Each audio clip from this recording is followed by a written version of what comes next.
السلام عليكم ورحمة الله وبركاته. شلونكم أحبابي متابعي قناة يوميات أم أمنية؟ مشتاقة لكم وكلش هواية، وصار لي فترة ما قدمت لكم فيديو. أنا وعدتكم فيديوهات للقناة تستفادون من عندها بشغلة يعني الزرع والعناية بالنباتات، وشون نعتني بيها وشون نسقيها وشون نكاثرها، فهاي الأمور. بصراحة شوي كنت مشغولة، شوي عندي ظروف، فلذلك تأخرت بتقديم الفيديو. فاليوم جبت لكم فد شغلة كلش حلوة، وراح إن شاء الله تستفادون من عندها بنباتاتكم. اليوم جبت لكم نوعية سماد كلش رخيص وكلش متوفر، وراح تستفادون من عنده بنباتاتكم. اكيد دا يشوفون هاي النبتة مالتي. يمكن فيديو قبل شوفت لكم اياها، بس ما شاء الله يعني هاي الفترة تقريبا اسبوعين او اكثر كلش صار بيها نمو كلش عالي. دا تلاحظون اكيد مبينة هاي الدفع مال هاي النبتة. هي حلوة، بس بعد الدفع مالتها يعني كلش صعد. شوفوا هاي كل هذا دفع جديد. تمام. هو طبعا كل نباتاتي، بس هاي لأنه متدلية فبين بيها يعني بين بيها الشغل، يعني الدفع مالتها.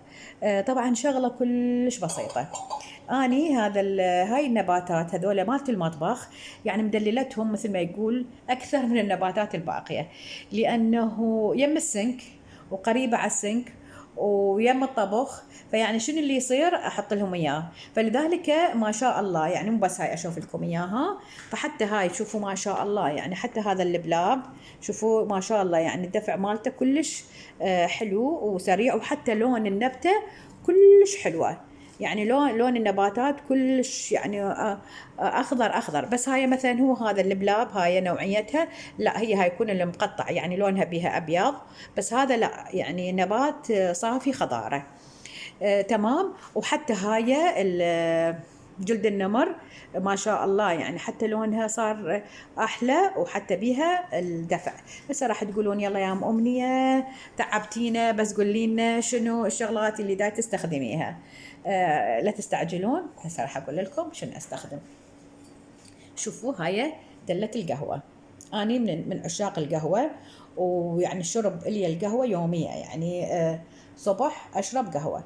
فأسوي قهوة اللي يبقى مثل القهوة أو يبقى بالقهوة، يعني بالدلة تبقى قهوة، أضيف عليها مي. وش أسوي لها؟ وين أوديها؟ أذبها هنا. يعني هاي النبتة حقيقة، العفو، هاي النبتة حقيقة كل سقيها على القهوة، كلها يعني ساقيتها على القهوة، ما أنطيها أي مي ولا أي يعني سماد. أنا نباتاتي الباقية أعطيهم أسمدة، أعطيهم الحديد، باقي شغلات الرز مال البطاطا مالت الموز، استخدم لهم. بس هاي الوحيدة بس اسقيها قهوة، فردت اشوف النتائج عليها، يعني خاصة هاي النبتة فقط قهوة. والشاي نفس الشيء، يعني قهوة وشاي. فهاي نبتي عيني هاي مدمنة شاي وقهوة. فلذلك قلت خل أشوف هاي التجربة، بس فقط أنطيها قهوة وأشوف نتائج الدفع عليها. يعني مي فارغ نهائي ما أنطيها حبايب، مي ما أنطيها خلاص، فقط قهوة. والباقي ذولاك الباقيين أنطيهم شاي. هاي قهوة، وهذولاك اللي يبقى مي بالقوري، الشاي اللي يبقى بالقوري، يعني مثلا هدرت الصبح بقى تفشلينه من البثل وتديرينه تسقين بيه نباتاتك. والبثل نفس الشيء، البثل لا تذبونه ابد، لا تذبون البثل. انا البثل بصراحه ايش اسوي؟ ما راسا احطه، لا ايبسه وبعدين اخليه، لانه اذا بيه رطوبه يعني راح لانه مثلا النبته مالتك مزقيه وتحطي لها بثلها مالت رطوبه، لا فايبسه واخليه. يعني حطيت لي مصفاه من هاي يعني مالت البيت، وايبس بيها البثل. فتقدرين تستخدمين المية بس تقدرين تحطينه كأنه مثل البتموس. فبصراحة عن تجربة أحكي لكم يعني هاي أفضل شيء تستخدمونه نباتاتكم. تمام؟ يعني لا تشترينه ولا أبدا، فأنت عادي هذا اوريدي أنت مستخدمته بالبيت. زين حبايبي، وإن شاء الله الفيديو القادم راح أسوي لكم طريقة تسميد النباتات اللي بالمي، اللي حاطتها بالمي اني شلون اسمدها حتى تستفادون من عندها، لانه اجتني هواي اسئله، بصراحه تجيني هواي اسئله من المتابعين يستفسرون عن النباتات، امنيه كثرين النبات الفلاني شلون نستخدمه.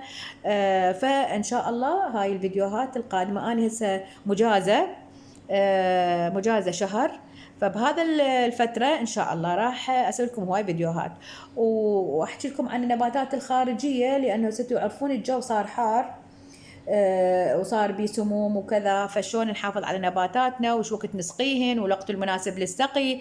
يعني هذا الوقت المناسب للسقي فشي كلش مهم يعني بسقي النباتات سواء الداخلية أو الخارجية. تمام. وحافظوا دائما على المكان اللي بيه نباتاتكم خاصة بالصيف التبريد على لساني هذا المطبخ مالتي بيسبلت وتبريد دائما، والمطبخ دائما بارد، يعني من اكو وطني المطبخ بارد ثلج، بس من تطفي الكهرباء ساعتين يعني ما يبقى المكان بارد. والإنارة نفس الشيء، الإنارة يعني أنا هذا النبات اللي تشوفونه قدامكم هاي ما تشوفه يعني ماكو إنارة شمس، يعني ما تجي إنارة، فقط شباك كلش صغير من نانو، والشباك الكبير بس تجي الأشعة مغربلة، بس مستخدمة الإنارة الصناعية. فحبايبي أتمنى هذا يعني الفيديو تستفادون من عنده وبنباتاتكم اللي بالبيت.